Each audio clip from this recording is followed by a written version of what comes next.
El Consejo Potosino de Ciencia y Tecnología y Radio Universidad presentan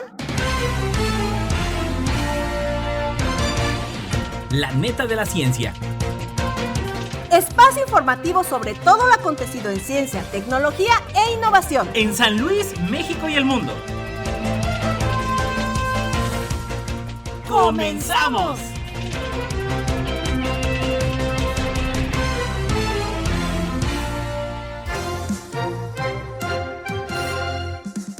Hola, ¿qué tal? ¿Cómo le va? Muy buenos días. Bienvenidos a La Neta de la Ciencia, ya en el último mes del año. Y bueno, yo le quiero saludar a todos los que nos escuchan a través de la frecuencia del 88.5 de FM en Radio Universidad, y también a los que nos escuchan a través de las redes sociales del Coposit, en Facebook, Twitter, Instagram, YouTube, y también, ya lo sabe, estamos en TikTok. Y no olvide escuchar todas las emisiones de La Neta de la Ciencia a través de Spotify. Vámonos con los titulares. titulares. Reubican biblioteca del Instituto Potosino de Investigación Científica y Tecnológica. El IPCIT celebra 22 años de vida. Estudian en el Cinvestav la chaya maya y sus propiedades. Alberto Sánchez Hernández, nuevo director del Cinvestav.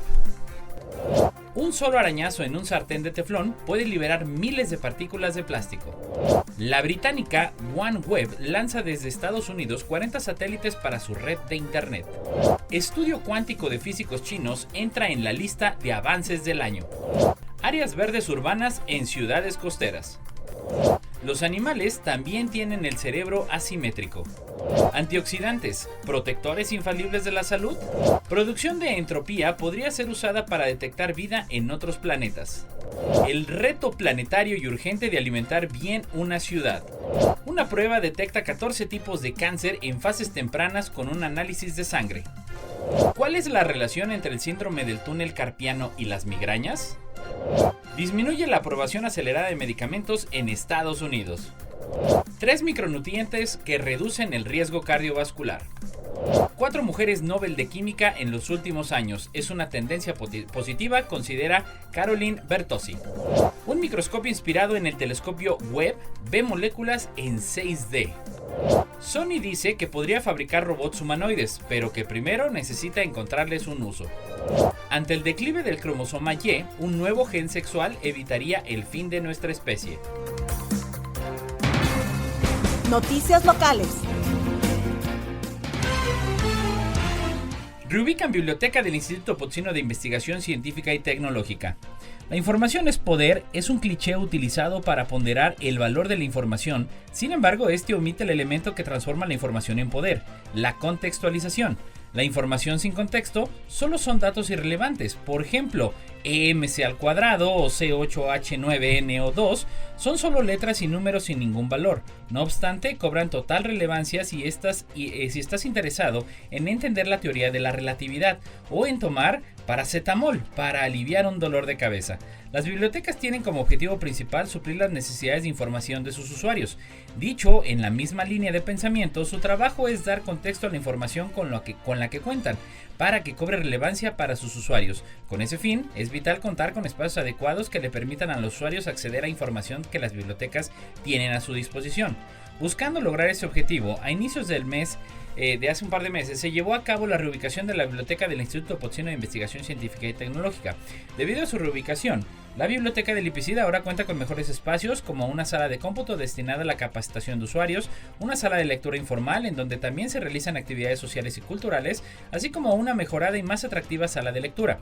Estos cambios permiten al personal bibliotecario brindar nuevos y mejores servicios a los usuarios, ubicando a la biblioteca como el punto de encuentro en que los investigadores, alumnos y demás usuarios pueden compartir experiencias que coadyuven en el desarrollo de sus actividades de investigación.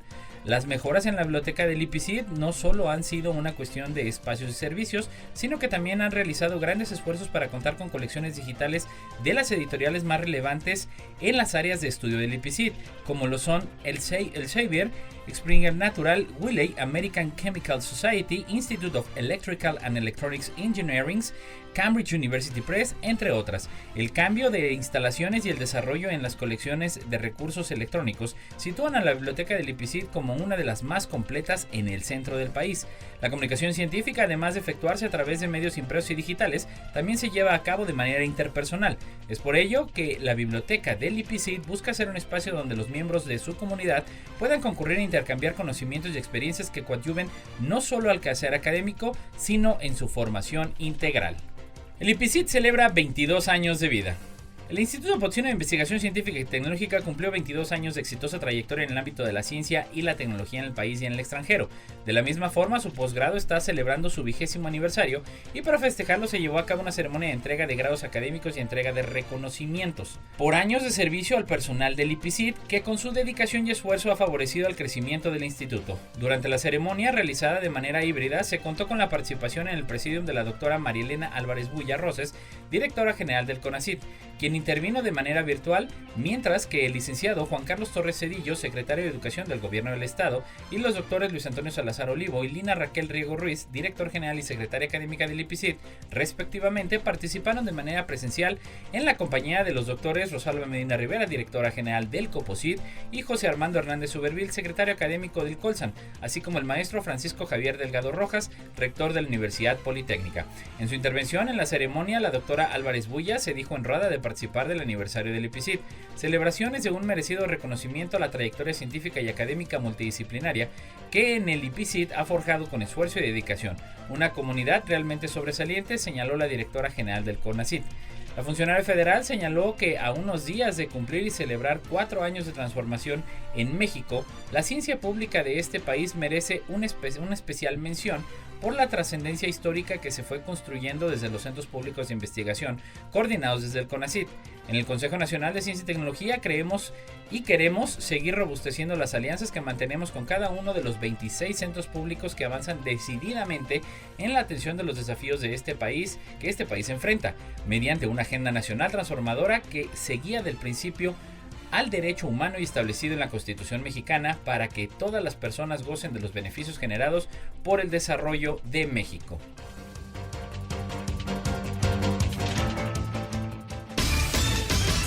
Noticias nacionales. Estudian en el CINVESTAB la chaya maya y sus propiedades. La chaya es una de las 500 especies de quelites silvestres empleados en la gastronomía típica nacional.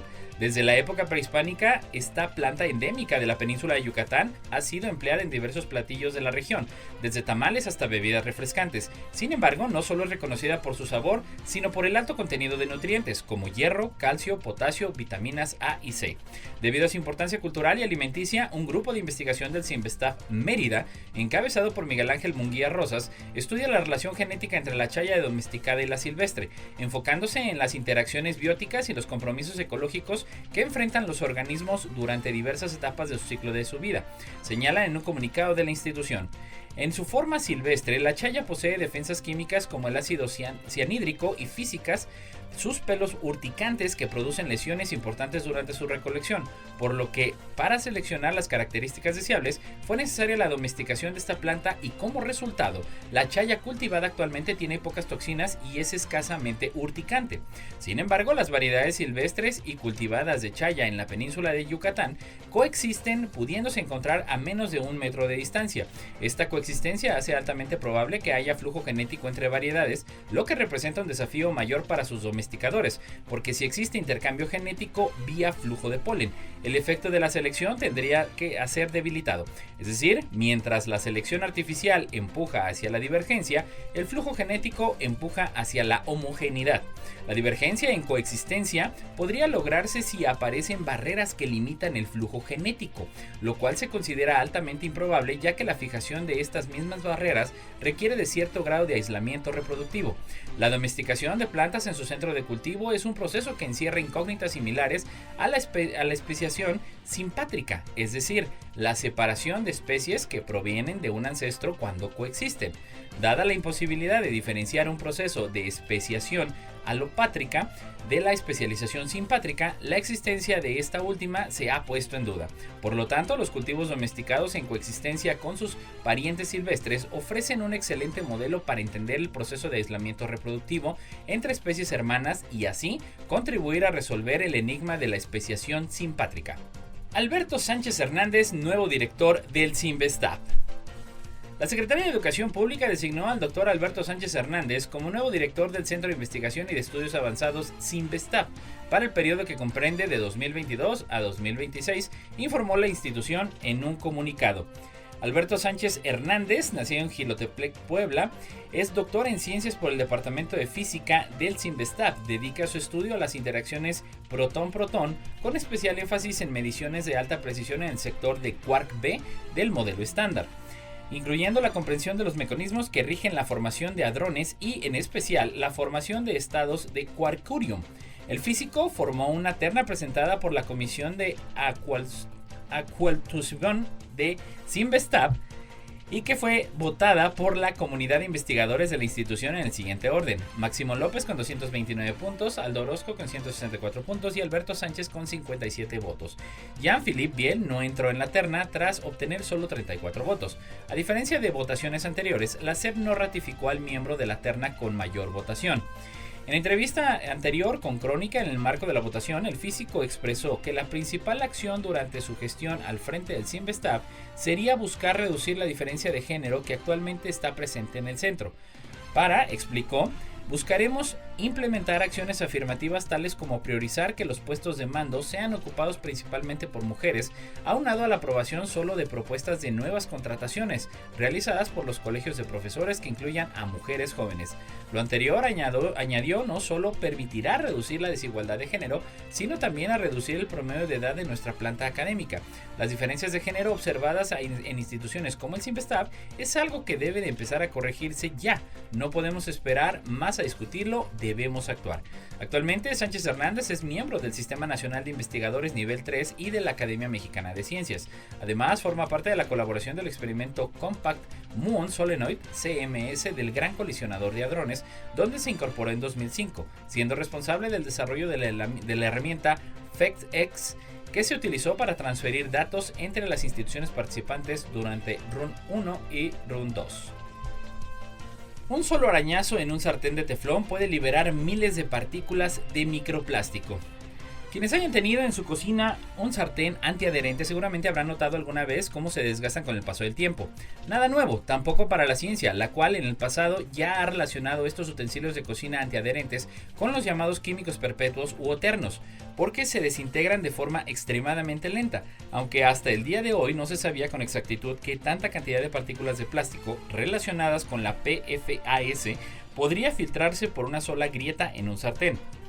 Para resolver esta duda, científicos de las universidades de Newcastle y Flinders, un nuevo estudio publicado en Science of the Total Environment, escanearon las superficies de diferentes ollas antiadherentes para generar datos y así saber más exactamente qué sucede cuando usamos este tipo común de utensilios de cocina. Según la investigación, una sola grieta en la superficie de un sartén recubierta de teflón puede liberar unas 9100 partículas de plástico, y a microescala sus imágenes Raman y un modelo algorítmico han identificado la liberación de 2.3 millones de microplásticos y nanoplásticos por la rotura del revestimiento.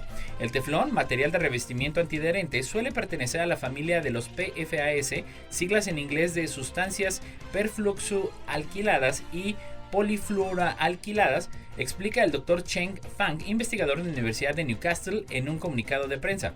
Dado que los PFAS son motivo de gran preocupación, estas micropartículas de teflón en nuestros alimentos podrían ser un problema para la salud, por lo que es necesario investigarlas, ya que no sabemos mucho sobre estos contaminantes emergentes. Hace tiempo se sabe que los PFAS, que están omnipresentes en nuestros suministros de agua, nuestras colecciones de maquillaje y, lo que es más preocupante, en lugares como nuestros hígados y cordones umbilicales, tienen propiedades cancerígenas, así como toda una serie de problemas de salud. Los utensilios de cocina recubiertos de teflón se fabrican con una sustancia química llamada PFOA, ácido perfluorooctanoico, hasta 2013. cuando un estudio histórico descubrió una mayor incidencia de cánceres de riñón y testículos en personas con altos niveles de exposición. Hoy en día el teflón se fabrica con PFAS de nueva generación, algunos de los cuales se han relacionado con riesgos similares para la salud. El profesor Yuan-Hun Tang, investigador de la Universidad de Flinders, afirma que el estudio pone en relieve la necesidad de reconocer mejor la amenaza que suponen los restos de plástico de teflón al cocinar a diario. El estudio desarrolló un enfoque de espectro molecular para visualizar e identificar directamente los microplásticos y nanoplásticos de teflón, más difíciles de controlar que otros plásticos. El presente estudio es el último de una serie de descubrimientos que revelan hasta qué punto los PFAS amenazan la salud humana y medioambiental, un problema sobre el que cada vez está más claro. Seguimos sin saber casi nada. Una razón de más para ser precavidos en la cocina, según los investigadores. Nos advierte que debemos tener cuidado al seleccionar y utilizar los utensilios de cocina para evitar la contaminación de alimentos, afirma el profesor Tang. Se recomienda más investigación para abordar la evaluación de riesgos de los microplásticos y nanoplásticos de teflón, dado que el teflón es un miembro de la familia de los PFAS, concluyó. Noticias internacionales. La británica OneWeb lanza desde Estados Unidos 40 satélites para su red de Internet. OneWeb, la empresa británica de comunicaciones por satélite de órbita terrestre baja, LEO, lanzó el jueves pasado desde Florida, Estados Unidos, 40 satélites adicionales a su constelación de más de 600 que ya tienen en el espacio para proveer comunicación de banda ancha, inaugurando así un acuerdo con SpaceX para utilizar sus cohetes propulsores. El despegue se realizó según lo previsto a las 17:28 horas del este estadounidense desde la plataforma 39A del Centro Espacial Kennedy de la NASA en Cabo Cañaveral, Florida. Hemos logrado el despegue. Nuestros 40 satélites han dejado tierra en Florida. Gracias a nuestros compañeros de SpaceX por un despegue exitoso, se congratuló OneWeb en Twitter. El primer lanzamiento de satélites OneWeb con SpaceX se apoyó con el potente cohete reutilizable Falcon 9, cuya primera etapa se separó del resto a los pocos minutos del despegue y regresó a la zona de aterrizaje de la estación de la Fuerza Espacial de Cabo Cañaveral. OneWeb, una compañía que, según su web, existe para eliminar las barreras a la conectividad que están enfrentando las economías y las comunidades, calificó el despegue de hace unos días como una misión histórica, al utilizar por primera vez los propulsores de la empresa privada del magnate Elon Musk. Esta misión histórica marca además el primer lanzamiento de la compañía desde Florida, donde sus satélites también son fabricados por OneWeb Satélites, una empresa conjunta entre OneWeb y Airbus. Anteriormente, sus satélites se pusieron en órbita con 13 cohetes rusos Soyuz adquiridos a través de Arianespace, el proveedor francés de servicio de lanzamiento, así como de un vuelo de un cohete indio GLSV MK3, indicada la web especializada en splitflynow.com. Este, por tanto, marca el nuevo número de 15 satélites que permitieron cubrir toda la red de satélites que está lanzando OneWeb. Estudio cuántico de físicos chinos entra en la lista de avances del año. La creación de las primeras moléculas poliatómicas ultrafrías a cargo de un equipo de científicos de Anhui, de China, ha sido considerada como uno de los 10 principales avances del año en todos los campos de la física por la revista científica Physics World.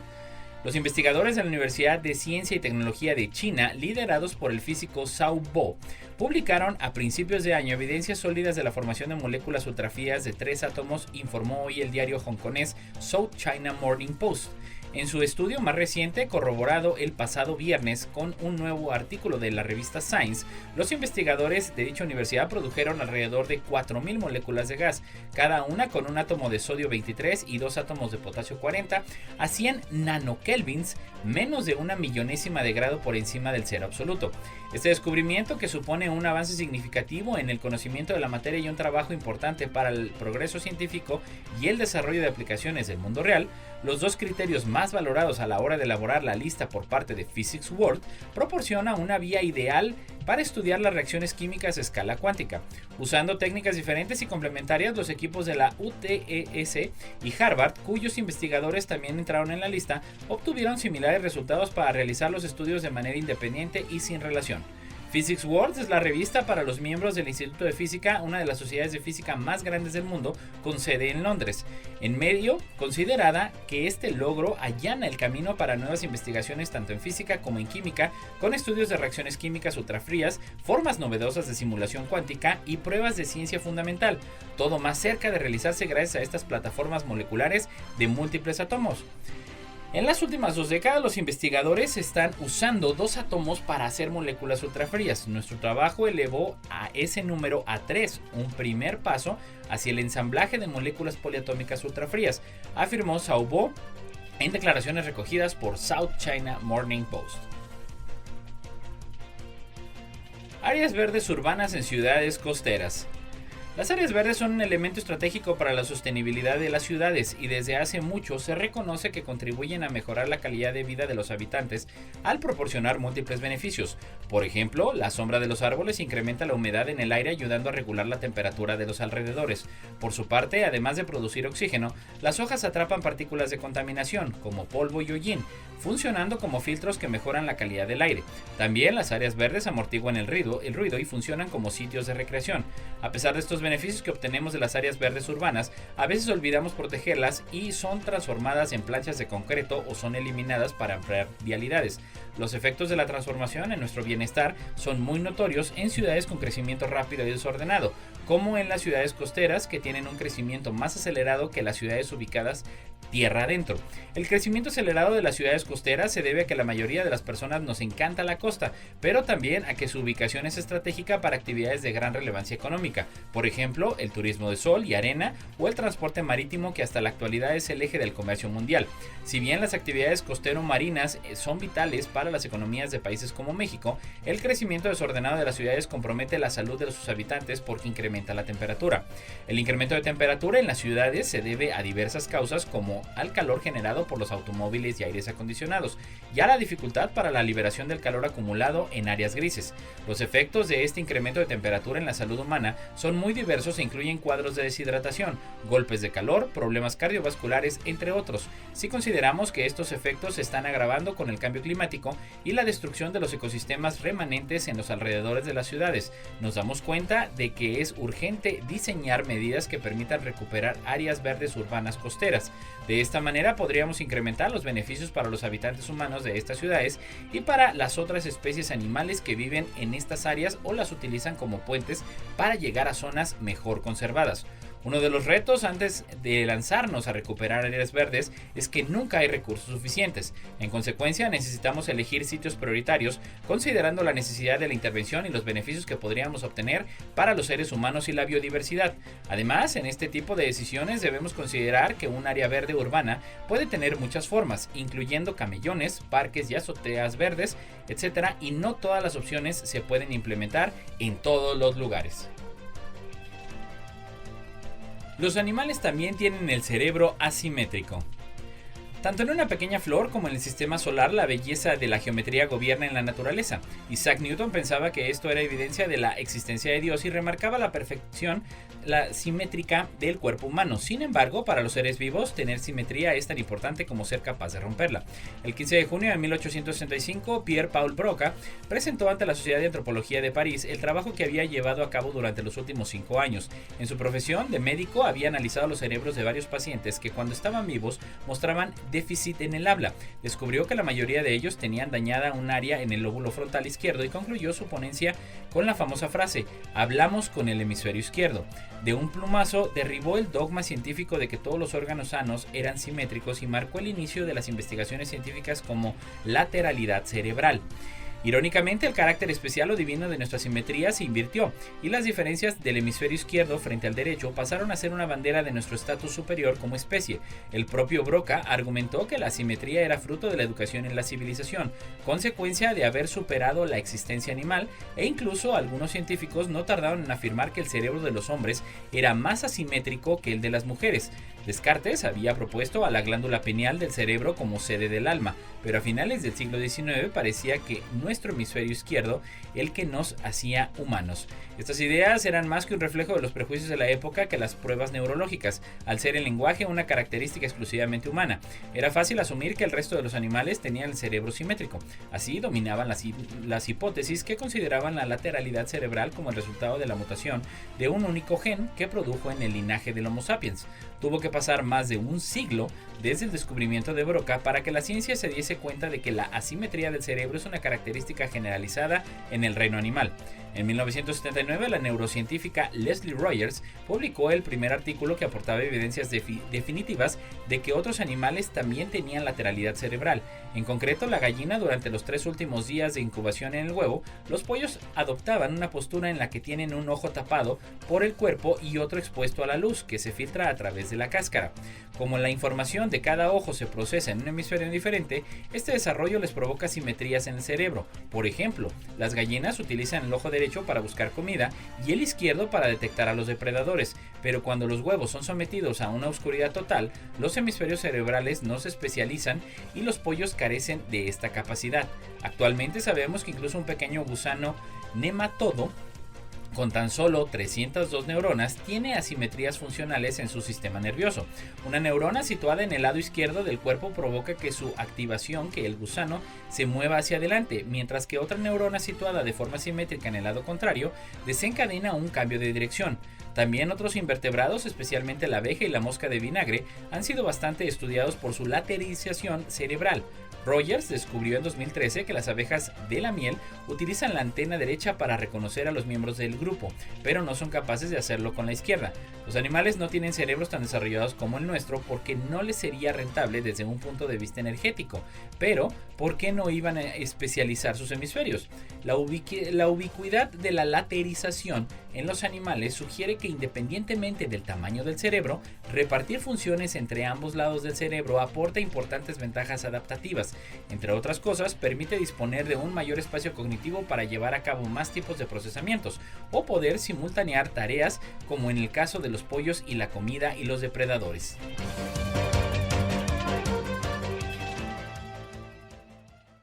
No importa en qué parte del mundo estés, recuerda sintonizarnos en la web radioytelevisión.uaslp.mx. Noticias internacionales.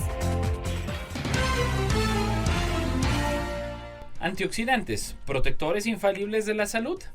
En la actualidad vemos por todos lados los famosos antioxidantes, sus innumerables beneficios y la necesidad de incluirlos en nuestra dieta. Sin embargo, ¿son realmente útiles para nuestra salud o son únicamente un producto de moda pasajera? Si bien su nombre se ha popularizado y su uso se ha vuelto casi obligatorio, es necesario comenzar por entender qué son los antioxidantes, cómo actúan y para qué pueden ser útiles. Para comenzar, debemos saber que los antioxidantes son compuestos químicos que donan electrones, es decir, partículas con carga eléctrica negativa. Gracias a ellos son capaces de retar la oxidación de moléculas esenciales para nuestras células. Si bien el proceso de oxidación es normal durante el funcionamiento del organismo, en este proceso se producen radicales libres, que son los malos de la película. El exceso de radicales libres en la célula genera el llamado estrés oxidativo, el cual altera el adecuado funcionamiento celular e induce daño a corto y largo plazo porque se ha descrito como una posible causa de origen de enfermedades crónico-degenerativas. Son múltiples los mecanismos mediante los cuales el estrés oxidativo provoca un mal funcionamiento en las células. Sin embargo, sus efectos negativos pueden verse reflejados al interferir con el funcionamiento adecuado de las mitocondrias, la producción de interleucinas, así como generar daño en las células e incluso introducir apoptosis. Una manera sencilla de reducir los niveles de estrés oxidativo es aumentar los antioxidantes en nuestro organismo. Es importante tener en mente que el cuerpo produce antioxidantes dentro del cuerpo, pero en ocasiones no son suficientes para contrarrestar el estrés oxidativo. Por ello es recomendable consumir plantas, frutas, pescados y semillas que tengan un alto contenido de antioxidantes, como los carotenoides, sustancias que dan la coloración amarilla rojiza a flores y frutos.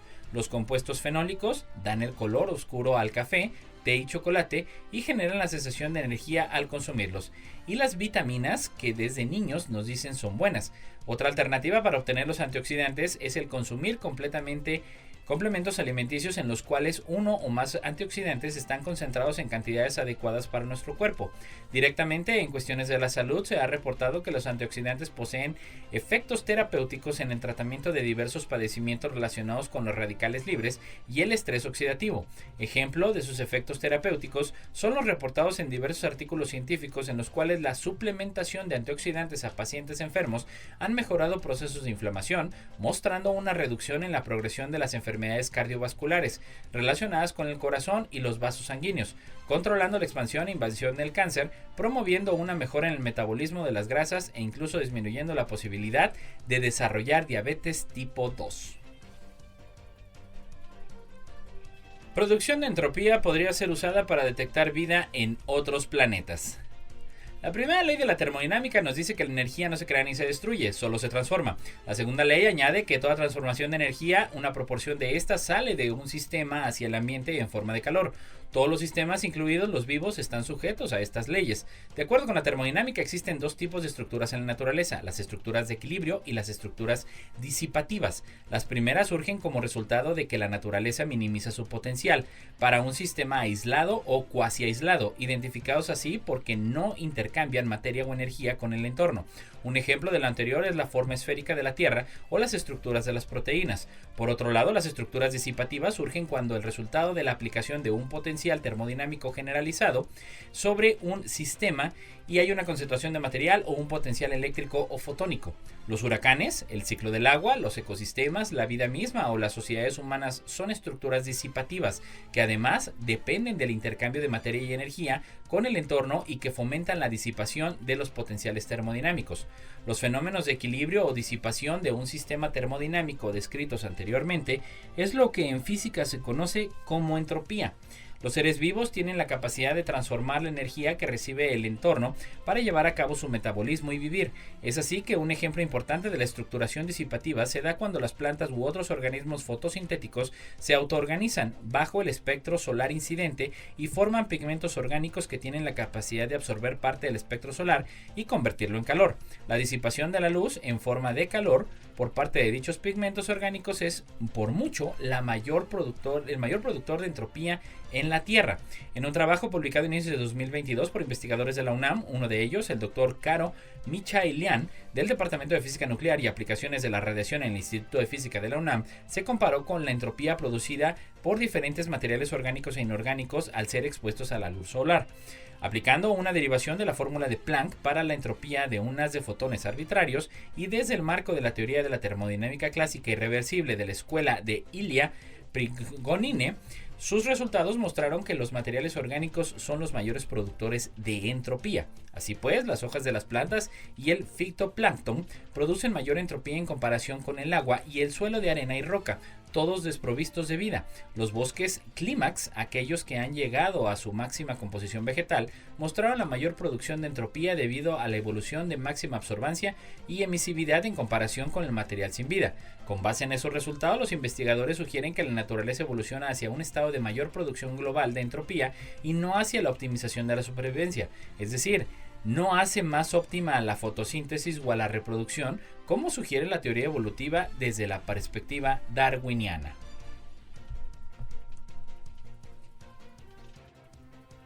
El reto planetario y urgente de alimentar bien una ciudad. Martes por la tarde en Canieles, Barcelona, Joan baja a hacer la compra del día y seguirá en la carnicería y la frutería. Compra la suficiente comida para cocinar las próximas horas y preparar 5 platos diferentes para su familia de 4. La caja de fresas de 2 kilos estaba muy barata, 5 euros. La idea es tener platos hechos para la semana y tener fruta ensalada. En total se gasta 73 euros. Annie vive en Frederiksberg. Esa tarde viene de visita con los amigos de Madrid, dan un paseo por el parque y bajan a la nueva pizzería. Y bueno, pues los trabajadores de la pizzería son italianos y ucranianos. Y ahí estudian en el City University of Nueva York y vive en Queens. Han quedado 5 compañeros del máster para comer y trabajar en un proyecto de asignatura. Este podría ser un día cualquiera en las 3 ciudades del mundo. La alimentación se entiende hoy en día como un sistema muy complejo en que la investigación va aportando conocimientos. Grupos de expertos reunidos por la FAO definieron los sistemas alimentarios como todos los elementos, medio ambiente, población, procesos, infraestructura e instituciones y actividades relacionadas con la producción, procesado y empaquetado, distribución, preparación y consumo consumo, incluyendo los impactos en salud, ambiental y socioeconómicos de estos sistemas. Los sistemas alimentarios suponen hoy en día más del 40% de la producción de gases de efecto invernadero en el planeta y al mismo tiempo dan trabajo a millones de personas. Estos hechos nos obligan a repensar nuestros actuales sistemas de alimentación y por tanto nuestras dietas. Los sistemas alimentarios no solo deben dar respuesta a la salud de nuestras poblaciones, sino además dar una respuesta a la sostenibilidad del planeta y al empleo digno. En el área de epidemiología nutricional llevamos más de medio siglo estudiando cómo la calidad de la dieta se relaciona con diferentes enfermedades. Las enfermedades más importantes relacionadas con la dieta, porque las sufrimos una enorme parte de la población en todo el mundo, son las cardiovasculares y muchos tipos de cáncer. Por otro lado, el estudio de los efectos ambientales de los sistemas alimentarios es relativamente reciente.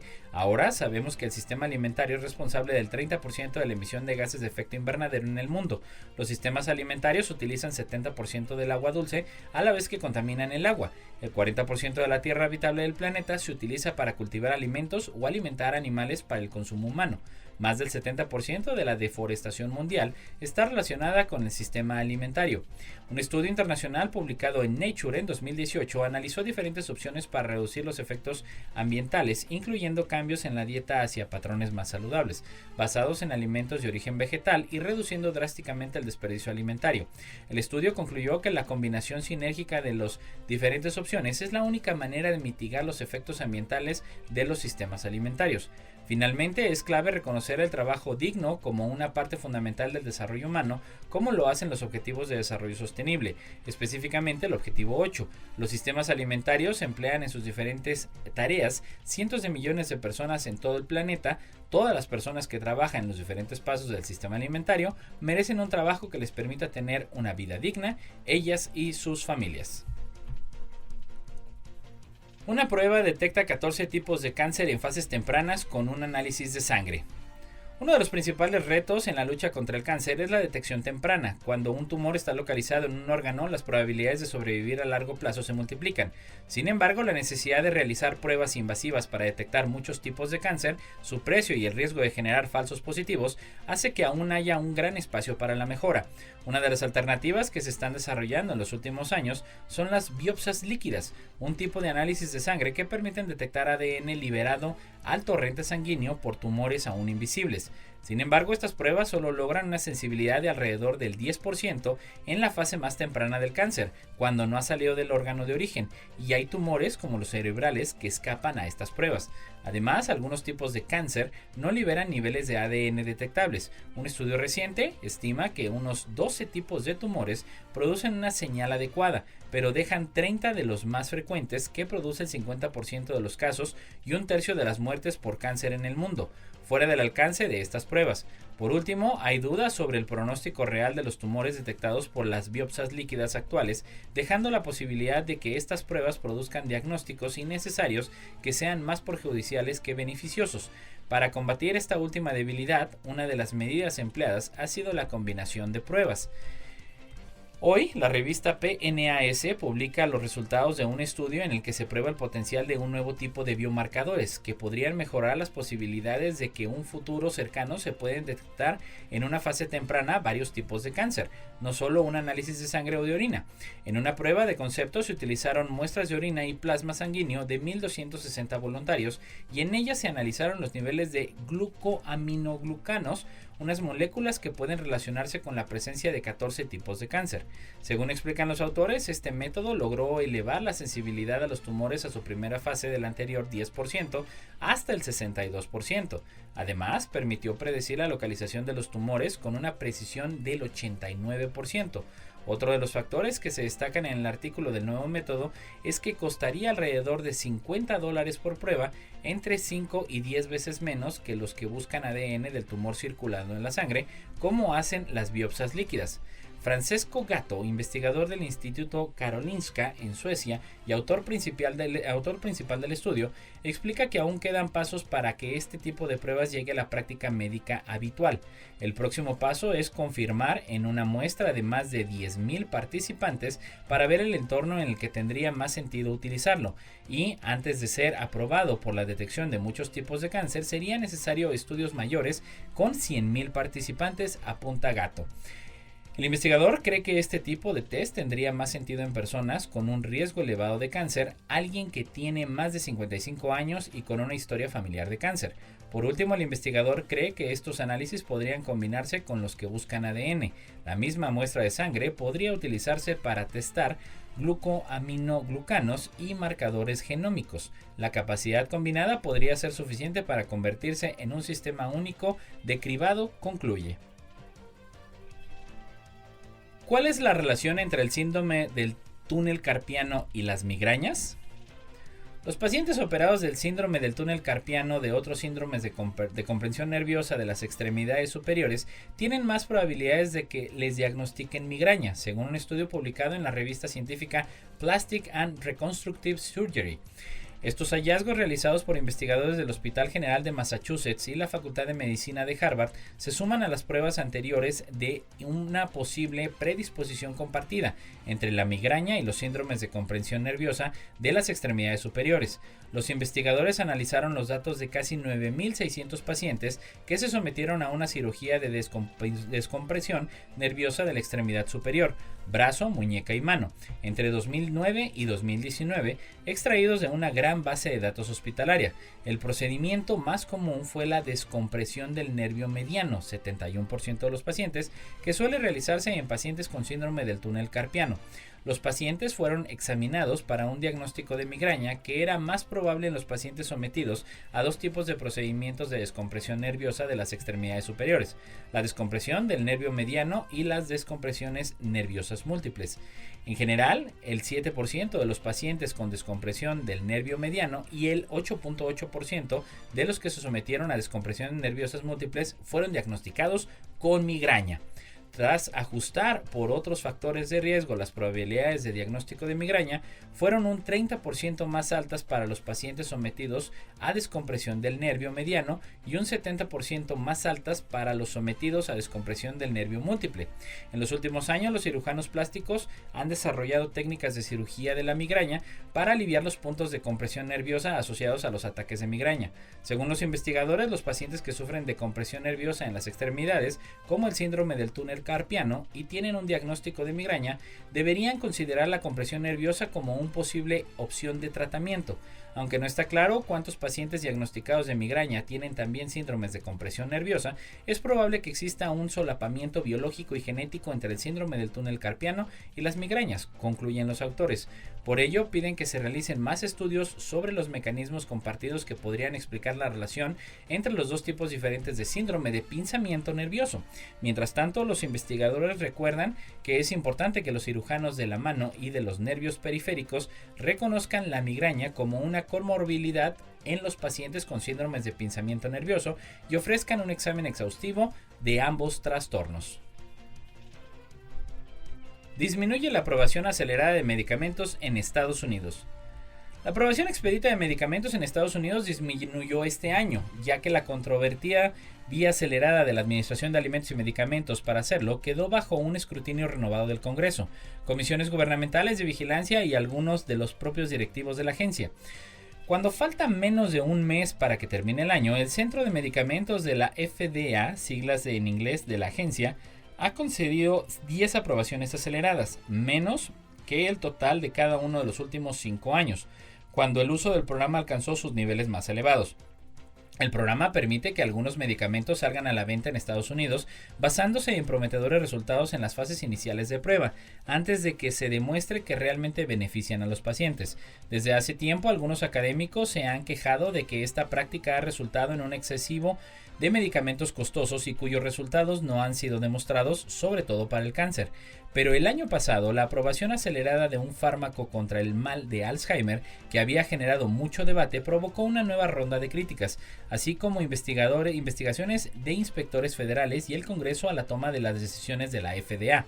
La audiencia reciente de la FDA, en la que se pretendía revocar la aprobación de un medicamento para los nacimientos prematuros, cuya eficacia no había sido demostrada, puso de relieve las deficiencias del programa.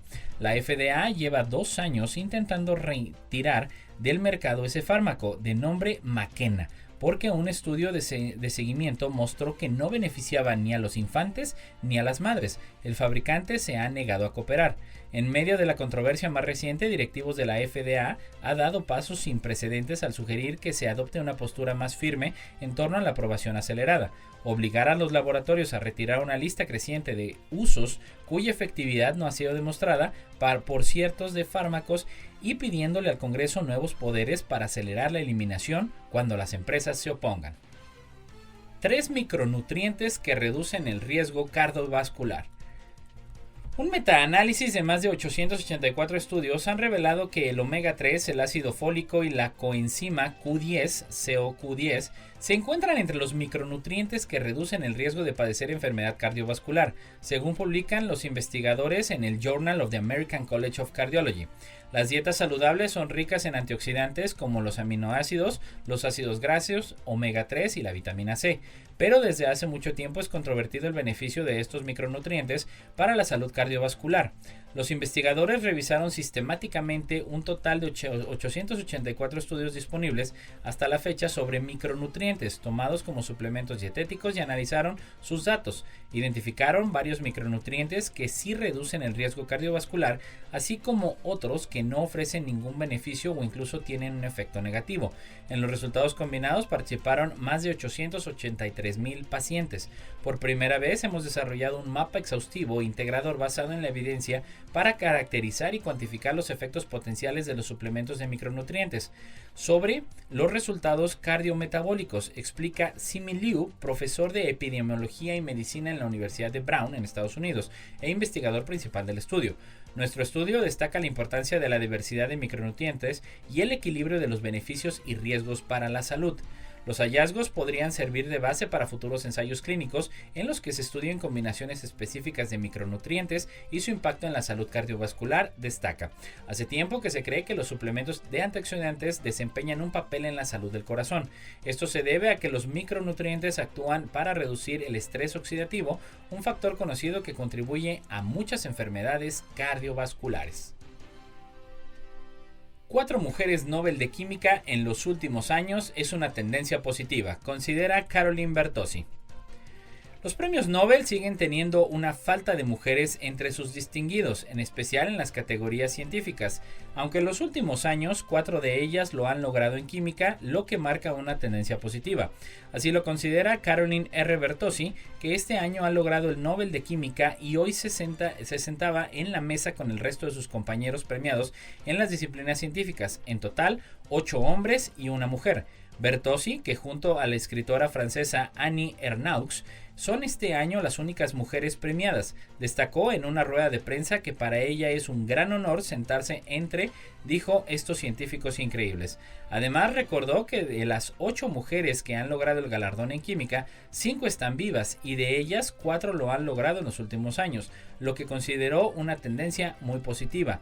El de este año es el 8º Nobel de Química que ha logrado una mujer, y en las ediciones más recientes también se hicieron con él la estadounidense Frances Arnold en 2018, además de Emmanuelle Charpentier, francesa, y Jennifer Doudna, estadounidense, en 2020. Bertozzi ha sido reconocida como creadora de la química bioortogonal, una revolución para la biología y la bioquímica que refleja la fase inicial de un nuevo capítulo de la química en el que se utilizará para desarrollar nuevos tipos de medicamentos. Fármacos que se dirigirán a tejidos concretos y sabrán mantenerse alejados de aquellos otros tejidos que no se requieren tratar, señaló Bertozzi, quien indicó que la primera aplicación ya ha llegado a ensayos clínicos con humanos y se trata de una terapia contra el sarcoma. Creo que a corto plazo la química bioortogonal será un campo muy rico que crecerá durante la próxima década, estimó la laureada, que como el resto recogerá el galardón el próximo 10, fue en el 10 de diciembre, fecha en el que murió Alfred Nobel. Un microscopio inspirado en el telescopio Webb ve moléculas en 6D. Una nueva imagen tecnológica de imagen microscópica inspirada en parte en el diseño del telescopio espacial James Webb es capaz de observar las moléculas en 6 dimensiones. Utiliza segmentos de espejos para clasificar y recoger la luz a escala microscópica y captar imágenes de moléculas con un nuevo nivel de resolución, posición y orientación, cada una en 3 dimensiones. Los detalles de este nuevo sistema desarrollado por Oumeng Zhang, recién doctorado del laboratorio de Matthew Liu, profesor asociado de Ingeniería Eléctrica y de Sistemas de la Escuela McKelvey de Ingeniería de la Universidad de Washington de San Luis, se publicaron en Nature Photonics. Al igual que el telescopio espacial, el microscopio reflector multivista de polarización radial y azimutal depende de la captación de la mayor cantidad de luz posible. Por ello, en lugar de utilizar esa luz para ver cosas lejanas, la emplea para discernir distintas características de diminutas moléculas fluorescentes adheridas a proteínas y membranas celulares. El sistema está parcialmente inspirado en los telescopios, explica en un comunicado Oumeng Zhang, investigador de la Universidad de Washington en San Luis y creador del nuevo sistema, que se presenta en Nature Photonics. Es un montaje muy similar. En lugar de la conocida forma del panal del James Webb, utilizamos espejos en forma de pirámide. En la actualidad, los microscopios de este ámbito se enfrentan a retos a la hora de crear imágenes biológicas. Por un lado, las cantidades tan pequeñas de luz que emiten las moléculas fluorescentes son sensibles a las más mínimas aberraciones, incluido el turbio entorno del interior de una célula. Por ello, la obtención de imágenes precisas depende en mayor medida del procesamiento informático para corregir la orientación una vez captada la imagen. Piensa en crear una imagen en color cuando todo lo que tiene son sensores de cámaras en escalas de grises, explica Liu. Podrías intentar recrear el color utilizando una herramienta computacional o puedes medirlo directamente utilizando un sensor de color que utiliza varios filtros de color absorbentes sobre diferentes píxeles para detectar los colores. Sony dice que podría fabricar robots humanoides, pero que primero necesita encontrarles un uso. El conglomerado japonés de electrónica y entretenimiento Sony afirmó que dispone de la tecnología necesaria para fabricar robots humanoides, pero que primero necesita saber cómo podría utilizarse eficazmente. En términos de tecnología, varias empresas del mundo, incluida esta, tienen suficiente tecnología acumulada para fabricarlos rápidamente una vez que quede claro si su uso es prometedor, declaró Hiroaki Kitano, director de tecnología de Sony, en una entrevista a Reuters. Haremos una inversión para la fabricación solo cuando esta sea considerada necesariamente. Vemos un potencial en los robots humanoides, pero también creemos que estas otras formas de robots son bastante importantes, también agregó. Sony lanzó hace más de 2 décadas un perro robot llamado Aibo. Vendió unas 150,000 unidades desde 1999 hasta 2006 y luego presentó una versión avanzada en 2018 de la cual se vendieron unas 20,000 unidades en los primeros 6 meses. Los robots humanoides han estado en desarrollo durante décadas por Honda y Hyundai y en septiembre el presidente ejecutivo de Tesla, Elon Musk, mostró un prototipo de su robot humanoide Optimus, el cual se usaría para trabajos en fábricas o trabajos arriesgados. Kitano afirmó que Sony, con su experiencia en tecnología audiovisual y ricos contenidos de entretenimiento como música y videojuegos, está bien posicionada para desempeñar un papel importante en el metaverso o mundos virtuales inmersivos. El metaverso es un término difuso que engloba la idea de que los consumidores pasarán más tiempo en entornos simulados en línea. Aunque el concepto está evolucionando, se ha convertido en una palabra de moda. En cuanto al metaverso, no es que la gente acuda solo porque se haya creado un lugar. El contenido es lo que hace o deshace el metaverso, añadió. Ante el declive del cromosoma Y, un nuevo gen sexual evitaría el fin de nuestra especie. El cromosoma Y, el gen que determina que el sexo masculino en humanos y en algunos mamíferos está actualmente desapareciendo y se extinguirá dentro de unos millones de años, lo que significará el fin de nuestra especie, según plantean los científicos. Recientemente, unos investigadores descubrieron que la rata espinosa y el campañol, ambos mamíferos que se han perdido su cromosoma Y, han conseguido desarrollar un nuevo gen sexual que determina el sexo masculino, lo que les ha permitido prolongar la existencia de su especie. Estudios anteriores habían identificado este proceso evolutivo, pero no habían podido establecer qué le permitiría continuar con el sexo masculino a estos roedores. Sin embargo, la nueva investigación encontró nuevas respuestas.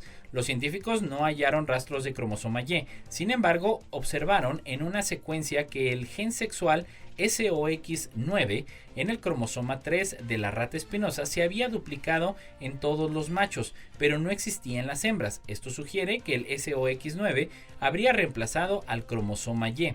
A nivel de desarrollo histórico y evolutivo, la desaparición del cromosoma Y por ende la inminente extinción del ser humano dentro de 100 millones de años resulta ser un tema controvertido. Lo cierto es que para reproducirse la especie necesita más esperma y más hombres. El nuevo descubrimiento plantea que para evitar la extinción de nuestra especie, los humanos podrían experimentar la evolución de un nuevo gen sexual de este tipo que puede determinar el sexo masculino. Esta teoría, no obstante, podría implicar una especie de guerra de genes sexuales, lo que podría llevar a una separación de nuevas especies, que es lo que ocurrió con otras especies de animales como los roedores estudiados. Y bueno, esto es todo por hoy en la neta de la ciencia. Si está de vacaciones, disfrútela, ya lo sabe, cada jueves en punto de las 11 de la mañana, aquí en Radio Universidad. Gracias a Lalo Carrillo en los controles. Nos escuchamos la próxima semana. Esto fue